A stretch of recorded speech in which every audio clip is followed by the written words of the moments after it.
Stranger in My Own Country, performed by the Palestinian hip-hop group Dam, will be joined by one of its members later in the broadcast. This is Democracy Now!, democracynow.org, The War and Peace Report. I'm Amy Goodman as we return now to my conversation with the Palestinian author and physician Ghada Karmi. I asked her how long her family stayed in Damascus, Syria, after they were forced to leave their home in Jerusalem in 1948. We stayed for just over a year.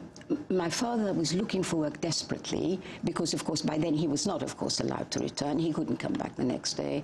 That had all gone out of the window. And he was looking for work because we had no money.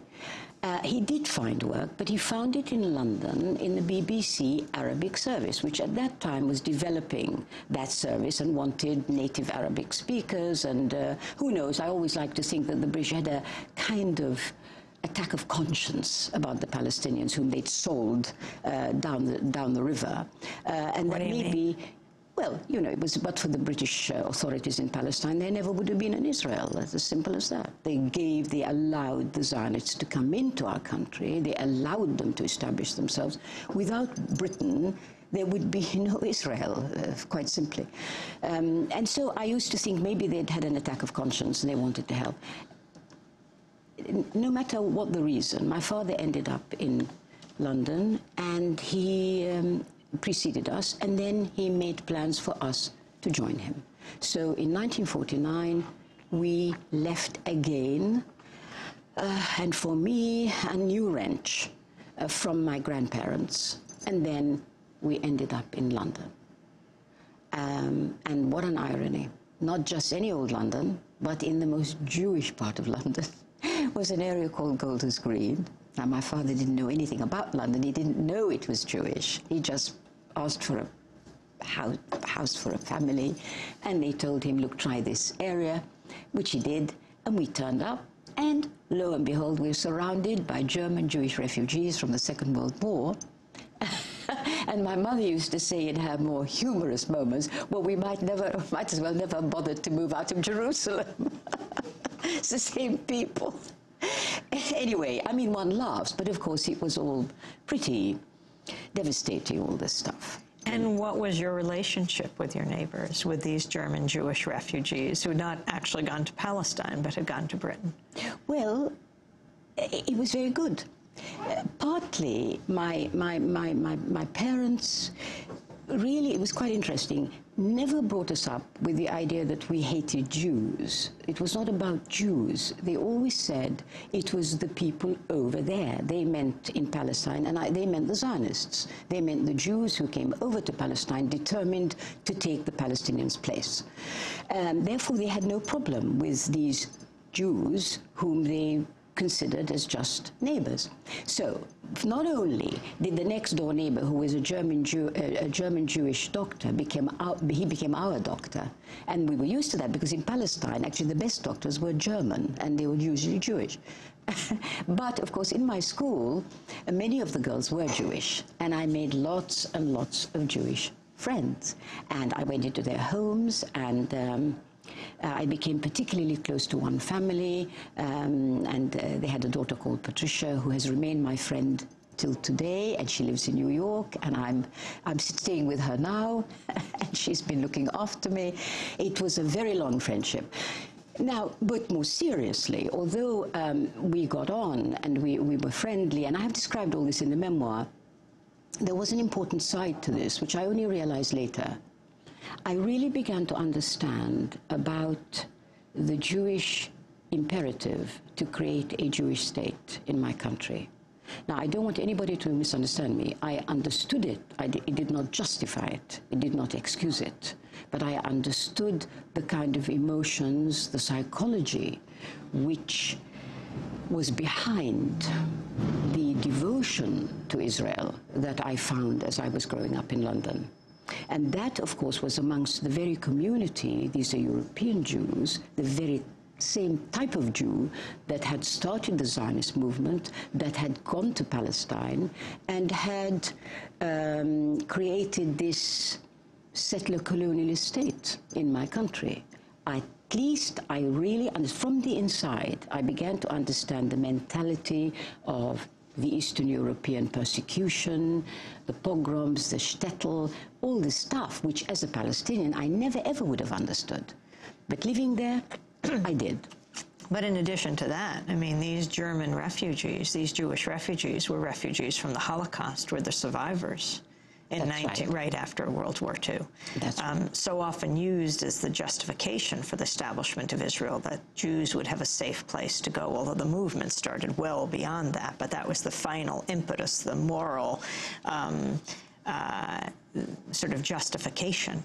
Yes, that's true, although it may surprise your audience to know that paradoxically, the Holocaust was not such an issue shortly after it had happened as it is today. It's amazing. I don't know, well, we have no time to explain or to analyze what actually, Norman Finkelstein has written extensively about that, how it grew in importance as opposed to faded in importance in his book, The Holocaust Industry. That's absolutely right. And that, believe me, is my own personal experience. They didn't feature as much in those post-war years, because I remember all my Jewish friends didn't talk that much about the Holocaust, but there was, but of course underlying it, I knew there was this feeling that Israel was a refuge, a place of refuge from persecution, wherever that might be. Tell us about your memoir, In Search of Fatima. Why did you call it that? You know, Fatima had been, as a real person, Fatima was a real person and also a metaphor. The real Fatima was the village woman who looked after us when we were small, and particularly me. And she helped my mother. She came and cooked and cleaned, etc. She didn't live with us, but she looked after me, and I was very, very attached to her. So for me, leaving Palestine in 1948, I left Fatima, really, who came to represent my childhood, Palestine, whatever that place was, that place of imagination after a while, because one's memories were not very good as a child. It became a place, a country of the mind, and it became Fatima. And so in writing the book, I was trying to explain or ask the reader to share with me an experience of seeking for belonging, the search for my identity, who I was, having been wrenched from my roots so brutally in childhood, and living in a, as it happened, moving to a society totally different from the one I was born into, and I should tell you, antipathetic to me. British society was pro-Israel. It believed in the Jewish state. It believed in the right of the Jews to establish a state in Palestine. So for me, this was a double shock, and it led into a whole internal search, and a painful one, for where I belonged. Did I really belong with these English people I'd lived amongst for so long? Did I belong in the West, or did I belong to that place which had become a place of the mind, the Arab world, the Fatima, and so on. So that's why the book was called that. You left Fatima there, and what happened to her? Well, this is the saddest thing of all for me. We don't know. Now, we don't know because when we left, that was one of the terrible, terrible effects of the Nakba, that it not only took people away from their land and their belongings, it took them away from other people. And you never caught up with the other people. It was a complete rupture. Now, of course, that's not true in every case. People did eventually find each other. Fatima disappeared into a black hole. We tried to find out what had happened to her. She was a peasant woman. There was no way of getting letters to her. Where did she live? She lived in a village called Al-Maliha, which is just outside Jerusalem. And do you know, when I went back to Palestine, Israel, in the early 1990s, I asked to see Al-Maliha.